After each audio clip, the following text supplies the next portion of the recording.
Hello, it's about 8:35 p.m. Um, I got home about 5:30ish, 5:20ish, and was talking here and there, chit-chatting with my roommate until he left for work around 6:30. Um, and all day today, and at the end of yesterday, I've been feeling a little weak. Not physically. Yeah, sure, I get tired from school, waking up early, going to bed late, and things like that. And I have a PE that is brutal, and a guy who hasn't had any actual physical education. And I wouldn't say, well, not physical education, but pardon me, hasn't performed any physical activity in a while. So my body's still not used to it. I end up being extremely tired afterwards, but Um, I've been feeling a little tired spiritually. Um, I feel like I had not been like this morning. I got up pretty late. It was like 7:30 a.m. and I had class at 8. So you can imagine that trying to get out of bed, sluggish, and things like that. I had very little time to pray and to put some thought and heart into it. I did pray, but it was kind of rushed, and I was walking to class, and I was trying to pray in my mind as I walked to class, and trying to be thankful for the life that I got. But you know, when you don't devote a sincere time to the Lord, your strength will wane, and then your flesh becomes more strong. Um, I continued the day and from one class to the other.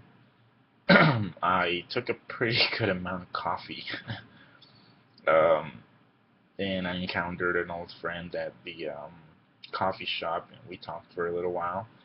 And even from there, from that moment on, things started sliding um, backwards. I hadn't performed any obvious sins like being rude to someone, or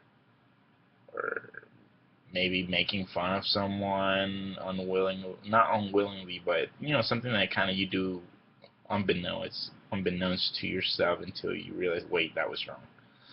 But you could start to feel your flesh slowly gaining strength.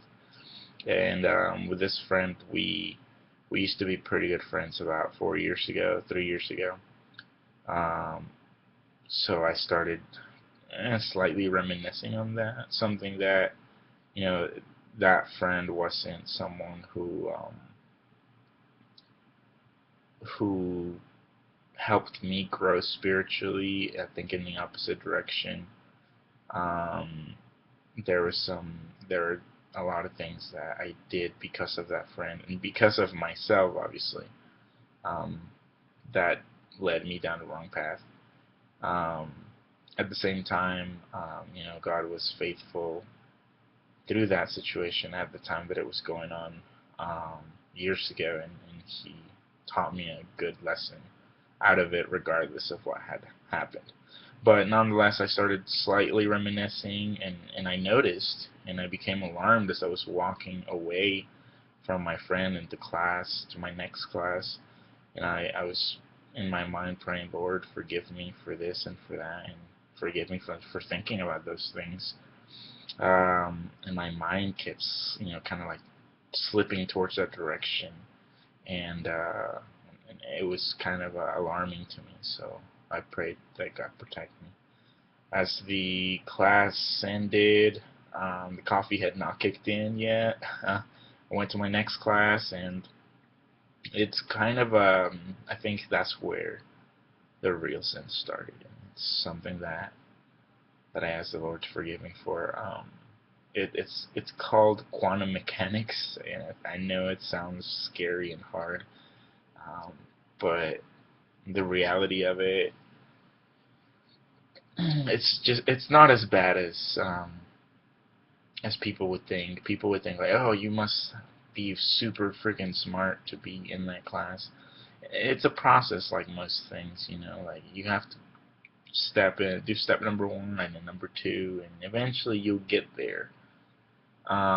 Once you're there, you realize that it's not like it's not an impossibility. Anyone who took the time to follow the steps could accomplish it. Literally, anyone could do it. Um, but I became excited because I had been doing some studying previously, and usually in chemistry classes, I catch on pretty good, and usually I get decent grades, like A's, B's. I try to keep it on the A side, but quantum mechanics is specifically hard, especially this class. It's been known to be pretty difficult. The class, usually the averages are from 30 to um, from 30 to 50, and then it gets rounded to whatever amount. But as he began to lecture, and since I had been studying previously, I started getting ahead of myself and yawning because I was losing interest because I already knew what he was going to talk about. And my posture changed, and my attention changed, and my mind drifted, and in a sense, I think I became a little overconfident, flirting with arrogance, and my body language was just spewing it out. I became a little too confident in my ability, um, and I think maybe one or two of my peers noticed, and I was kind of embarrassed by it, and I was trying really hard, maybe with my own flesh, to not behave that way. The next class rolled by. It's inorganic chemistry, and we've been covering um, more on the atomic or particle physics, the part of it, and I began to lose attention, or focus on the professor after about 20 minutes or so, 20, 24, 25 minutes. I tried my best to pay attention, but he was just kind of like, he was boring me, sincerely. But even more alarming, I mean, I was recording his lecture on my phone, because I figured, if I miss something, I never know what I'm going to miss. So I began to record lectures with him specifically, maybe not some of the others. But his teaching style fits to be recorded. But because I got so, I guess I realized that I could rely on the recording and the PowerPoints that he presents, that I opened up my laptop and I started playing chess on it, which is disrespectful. Um, Class ended, then I went off to my a tutoring session that I give. I tutor chemistry, like for freshmen and sophomores, sometimes junior level chemistry, um, and that went okay. Um, and lab came on, and I tried to work hard and everything. I think the lab is more, hands-on. It's 3.5 hours long, and my energy levels begin to drain, and I just began to feel a little tired and frustrated. And before you know it, it went from 8 a.m. to 5:30 back in my room, feeling like I needed some strength. And I'll continue on this. This is just gonna be part one video of another semi-long video. So I'll record the second half.